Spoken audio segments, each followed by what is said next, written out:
Bismillahirrohmanirrohim. Assalamualaikum warahmatullahi wabarakatuh. Bagaimana kabar kalian anak-anakku sekalian? Mudah-mudahan sehat walafiat ya. Selalu dilindungi oleh Allah Subhanahu wa Ta'ala, diberikan keberkahan dunia dan akhirat. Anak-anakku sekalian, masih tetap semangat belajar ya. Untuk video kali ini, Ibu Vivin akan membahas tentang teks eksposisi. Masih melanjutkan dari video yang sebelumnya ya. Untuk video ini, Ibu akan menjelaskan mengenai ciri-ciri, struktur, dan kebahasaan. Langsung saja ya anak-anakku sekalian. Yang pertama adalah ciri-ciri teks eksposisi. 1. Singkat dan padat. 2. Gaya informasi yang mengajak. 3. Penyampaian lugas dan baku. 4.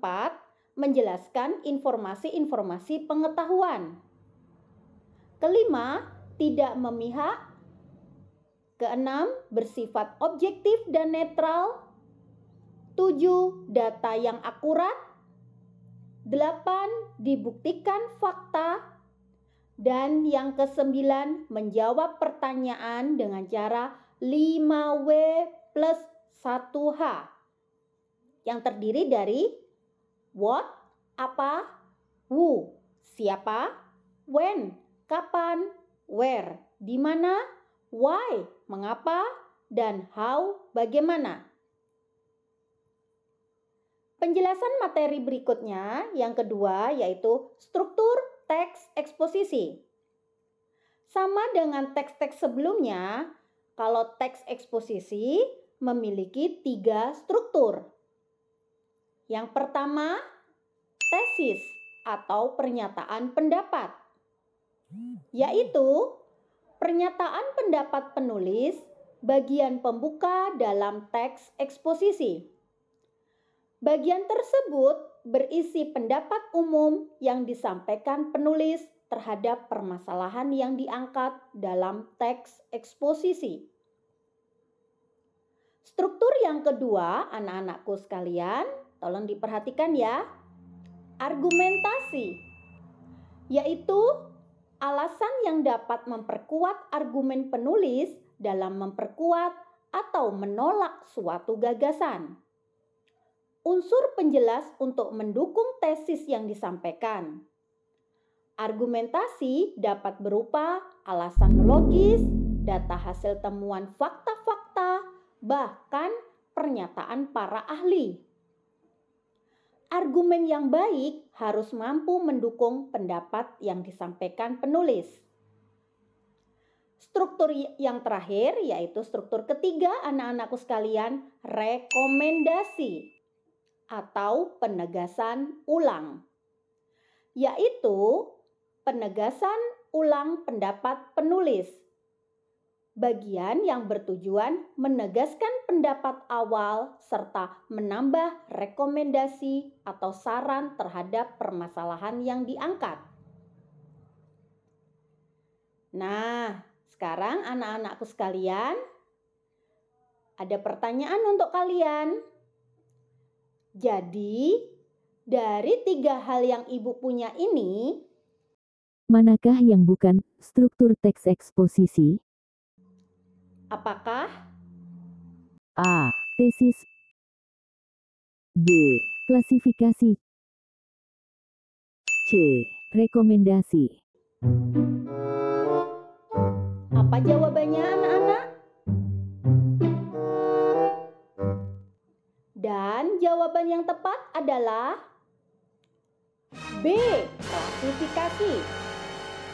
Jika kalian menyimak penjelasan awal tadi bahwa struktur teks eksposisi terdiri dari 3, yaitu tesis, argumentasi, dan rekomendasi.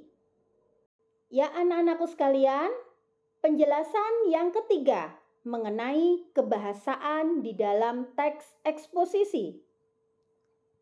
Kebahasaan di dalam teks eksposisi yang pertama, pronomina atau kata ganti. Pronomina terbagi atas dua. Yang pertama, pronomina persona atau kata ganti orang. Dan yang kedua, ada pronomina non persona atau bukan kata ganti orang. Ibu akan memberikan contoh untuk yang pertama, yaitu pronomina persona atau kata ganti orang.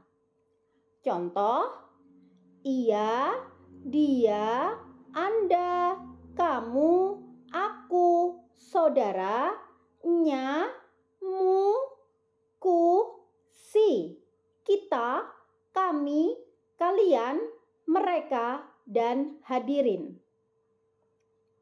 Selanjutnya, contoh dari pronomina non persona atau bukan kata ganti orang.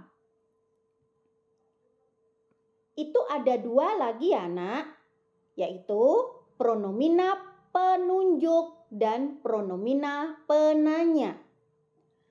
Pronomina penunjuk contohnya ini, itu, sini, situ, sana.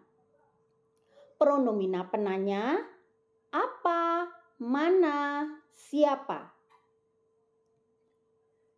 Kebahasaan teks eksposisi yang kedua, nomina dan verba.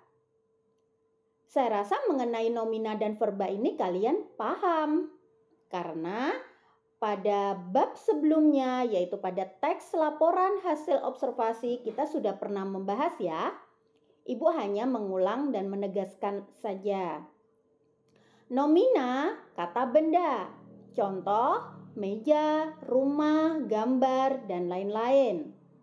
Verba, kata kerja. Contoh, menulis, menyiram, membakar, dan lain-lain.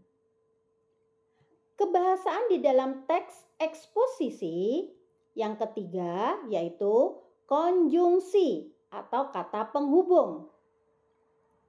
Konjungsi atau kata penghubung itu adalah kata tugas yang menggabungkan dua klausa, kalimat, atau paragraf. Contoh, dan, atau, tetapi, sesudah, setelah, jika, jikalau, andaikan, seandainya, umpamanya, dan lain-lain.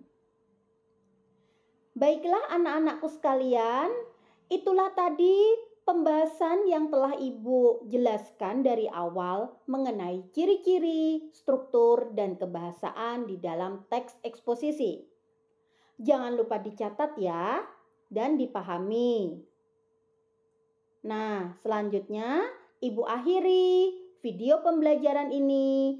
Sebelumnya, tolong kalian subscribe, like, komen, share, dan nyalakan bunyi loncengnya agar video pembelajaran ini dapat berkembang dengan baik dan Ibu makin berkreatif. Terima kasih anak-anak telah menyimak video Ibu ini. Ibu akhiri. Wassalamualaikum warahmatullahi wabarakatuh.